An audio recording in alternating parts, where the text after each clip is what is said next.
Now the famine was severe in the land. And it came to pass, when they had eaten up the grain which they had brought from Egypt, that their father said to them, Go back, buy us a little food. But Judah spoke to him, saying, The man solemnly warned us, saying, You shall not see my face unless your brother is with you. If you send our brother with us, we will go down and buy you food. But if you will not send him, we will not go down. For the man said to us, You shall not see my face unless your brother is with you. And Israel said, Why did you deal so wrongfully with me as to tell the man whether you had still another brother? But they said, The man asked us pointedly about ourselves and our family, saying, Is your father still alive? Have you another brother? And we told him according to these words.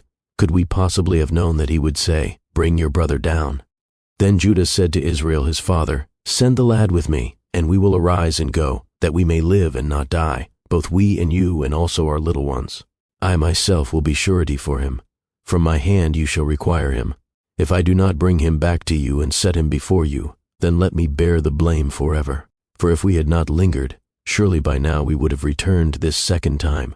And their father Israel said to them, If it must be so, then do this. Take some of the best fruits of the land in your vessels and carry down a present for the man, a little balm and a little honey, spices and myrrh, pistachio nuts and almonds. Take double money in your hand, and take back in your hand the money that was returned in the mouth of your sacks. Perhaps it was an oversight. Take your brother also, and arise, go back to the man. And may God Almighty give you mercy before the man, that he may release your other brother in Benjamin. If I am bereaved, I am bereaved. So the men took that present in Benjamin, and they took double money in their hand, and arose and went down to Egypt, and they stood before Joseph.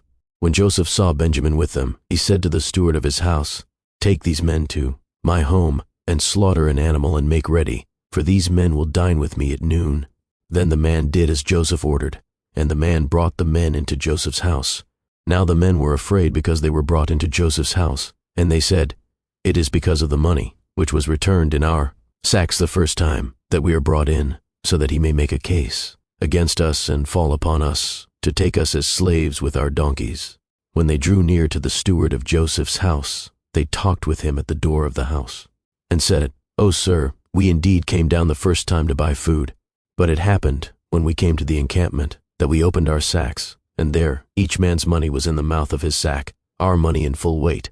So we have brought it back in our hand, and we have brought down other money in our hands to buy food. We do not know who put our money in our sacks. But he said, Peace be with you, do not be afraid. Your God and the God of your father has given you treasure in your sacks. I had your money. Then he brought Simeon out to them. So the man brought the men into Joseph's house, and gave them water, and they washed their feet, and he gave their donkeys feed. Then they made the present ready for Joseph's coming at noon, for they heard that they would eat bread there. And when Joseph came home, they brought him the present which was in their hand into the house, and bowed down before him to the earth. Then he asked them about their well-being, and said, Is your father well, the old man of whom you spoke? Is he still alive? And they answered, Your servant. Our father is in good health. He is still alive. And they bowed their heads down and prostrated themselves. Then he lifted his eyes and saw his brother Benjamin, his mother's son, and said, Is this your younger brother of whom you spoke to me? And he said, God be gracious to you, my son. Now his heart yearned for his brother. So Joseph made haste and sought somewhere to weep. And he went into his chamber and wept there. Then he washed his face and came out. And he restrained himself and said, Serve the bread.